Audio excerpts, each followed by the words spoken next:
లో జరిగిందనేది ఆ విస్ఫోటనం బట్టి అర్థమవుతోంది. దాదాపు కొన్ని వేల లీటర్ల వైట్ పెట్రోల్ని ఆ ఫ్యూయల్ని మోసుకెళ్తున్నటువంటి విమానం ఒక్కసారిగా పేలిపోవడంతో భారీ శబ్దంతో భారీ అగ్నికిరలు ఎగిసిపడి విమాన ప్రమాదం అయితే జరిగింది. సో దాన్ని బట్టి చూస్తుంటే కనుక నిజంగా 242 మంది ప్రయాణికులు ఎవరైతే ఉంటారో వాళ్ళ ప్రాణాలన్నీ కూడా గాల్లోనే అగ్నికిరలతో పాటు ఆహుతయ్యాయని అనుకోవచ్చు. అంత భారీ ప్రమాదం జరిగింది. సో ఇప్పుడిప్పుడే అధికారుల ప్రకటనలు కూడా బయటకు వస్తున్నాయి సంధ్య. రైట్ సునీల్, ఇది అత్యంత బాధాకరమైనటువంటి విమాన ప్రమాదాల్లో ఒకటిగా ఉంది అని చెప్పి ఫస్ట్ నుంచి మనం చెప్తూనే ఉన్నాము. అందుకు తగ్గట్టుగానే ఈరోజు బోయింగ్ 737 MI 171 విమాన ప్రమాదంలో ప్రయాణించినటువంటి 242 మంది ప్రాణాలు కూడా గాల్లో ఆ మంటల్లో అగ్నికి ఆహుతయ్యాయి అని చెప్పి ఇప్పుడే సిపి ప్రకటన కూడా చూసినట్లయితే ప్రతి ఒక్కరికి కూడా హృదయం కలిచివేస్తోంది. ఏ ఒక్కరైనా ప్రాణాలతో బయట పడతారా అనేటువంటి ఆశలన్నీ కూడా సన్నగిల్లిపోయి ఆ ఆశలకి సమాధి చేసినటువంటి ప్రకటనగా మనం దీన్ని చూడొచ్చు. మొత్తం 242 మంది ప్రయాణికులు ఈరోజు జరిగినటువంటి విమాన ప్రమాదంలో అగ్నికి ఆహుతైపోయారు. అదేవిధంగా ఈ విమాన ప్రమాదంలో భాగంగా విమానము అదుపు తప్పి వెళ్ళినటువంటి ఆ మెడికల్ కాలేజీలకు దూసుకు వెళ్ళింది. అక్కడ కూడా చాలామంది స్టూడెంట్స్ ఇంజ్యూర్ అయ్యారు. మరి వారికి సంబంధించినటువంటి డీటెయిల్స్ కూడా ఇక త్వరలోనే బయటకు వస్తాయి అని చెప్పి మనం భావిద్దాము. అదేవిధంగా ఇది మనం చూసినట్లయితే ఎయిర్ ఇండియా ప్రమాదాల్లోని అత్యంత ప్రమాదకరమైన అత్యంత హృదయ విదారకరమైనటువంటి ప్రమాదంగా కూడా మనం చెప్పొచ్చు. మొత్తం 242 మంది ప్రయాణికులు, అందులో గుజరాత్ మాజీ సీఎం విజయ్ రూపానీ కూడా ఉన్నారు, ఇంకా మరికొంతమంది ఉన్నారు. అయితే అసలు ఇప్పుడు అందులో ప్రయాణిస్తున్న వారి లిస్టు బయటికి రావాల్సి ఉంటుంది. వారందరికీ సంబంధించినటువంటి డెడ్ బాడీస్ కూడా అవన్నీ కూడా హ్యాండ్ ఓవర్ చేయాల్సి ఉంటుంది, వారిని ఐడెంటిఫై చేయాల్సి ఉంటుంది.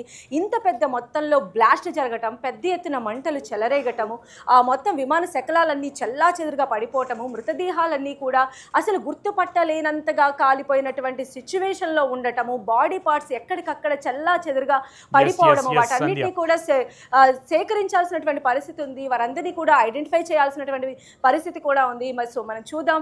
ఇదైతే మాత్రం అత్యంత బాధాకరమైన విషాదకరమైనటువంటి విమాన ప్రమాదాల్లో ఒకటిగా నిలిచిపోవడం ఖాయం. సో ప్రయాణిస్తున్నటువంటి 242 మంది ప్రయాణికుల్లో సంధ్య 169 మంది భారతీయులు ఉన్నారు, 53 మంది బ్రిటిషర్లు ఉన్నట్లుగా తెలుస్తోంది. అండ్ 7 పోర్చుగీస్ వారు, ఒకరు కెనడా పౌరుడు ఉన్నట్లుగా తెలుస్తోంది. సో తాజా స్టేట్మెంట్స్, తాజా ప్రకటనలు కనుక మనం చూస్తే 242 మంది నిజంగానే వాళ్ళు ఇంకా వాళ్ళలో ఎంతో కొంతమంది అయినా బ్రతికి బయటపడ్డారు అని అనుకునే ఆశలన్నీ కూడా అడియాసలైపోయినటువంటి పరిస్థితి ఉంది. సో అందరూ కూడా మృత్యువాత పడ్డారు అనే, లేదంటే నిజంగా మరణించారు అనేటువంటి వార్త అయితే వినాల్సి వస్తోంది. ఇది చాలా నిజంగా ఏవియేషన్ చరిత్రలోనే ఒక బిగ్గెస్ట్ యాక్సిడెంట్గా దీనిని పేర్కొనక తప్పదు. So aviation minister Rammohan Naidu ఇప్పటికే అహ్మదాబాద్కి పయనమై వెళ్ళారు. మరోప్రక్క కేంద్ర హోంశాఖ మంత్రి అమిత్ షా కూడా అక్కడికి వెళ్ళారు.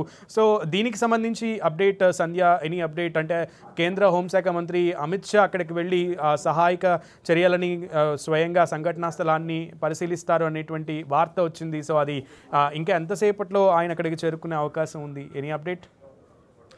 డెఫినెట్గా కూడా హుటాహుటిన అయితే రామ్మోహన్ నాయుడు అహ్మదాబాద్కి చేరుకున్నారు. అమిత్ షా కూడా ఈ ఘటన జరిగిన వెంటనే గుజరాత్ సీఎంకి ఫోన్ చేసి ఎప్పటికప్పుడు అప్డేట్స్ అన్నీ కూడా తెలుసుకుంటున్నటువంటి పరిస్థితి కనిపిస్తోంది. ఈవెన్ ప్రధాని మోదీ కూడా ఈ ఘటనకు సంబంధించి చాలా అంటే ఇమీడియట్గా యాక్షన్ తీసుకోవాలి, అక్కడ సహాయక చర్యలన్నీ చాలా ముమ్మరంగా జరగాలి, ఎవరికి ఎలాంటి ప్రాణ నష్టం జరగకుండా చూసే విధంగానే చర్యలు తీసుకోవాలని చెప్పి ఆదేశాలు కూడా జారీ చేయడం కూడా జరిగింది. బట్ అమిత్ షా కూడా డెఫినెట్గా అహ్మదాబాద్ చేరుకునే అవకాశాలు కూడా లేకపోలేదు. ఎందుకంటే అత్యంత పెద్ద ఘటనగా దీన్ని మనం చెప్తూ ఉన్నాం కాబట్టి 242 మంది లైఫ్స్ ఈరోజు అగ్నికిలలో ఆహుతైపోయినటువంటి సిచ్యువేషన్ ఉంది. కాబట్టి డెఫినెట్గా కూడా కేంద్రం నుంచే కాకుండా గుజరాత్ స్టేట్కి సంబంధించి అదేవిధంగా అక్కడ ఉన్నటువంటి వారందరూ కూడా ఆ ప్రదేశాన్ని ఖచ్చితంగా అంటే వెళ్ళి ఖచ్చితంగా చెక్ చేస్తారు. ఈ ప్రమాద ఘటనకు సంబంధించి స్వయంగా అధికారులతో వారు మాట్లాడి అసలు ఏం జరిగింది అనే దానికి సంబంధించి అయితే వివరాలు ఖచ్చితంగా తీసుకునే అవకాశం ఉంటుంది.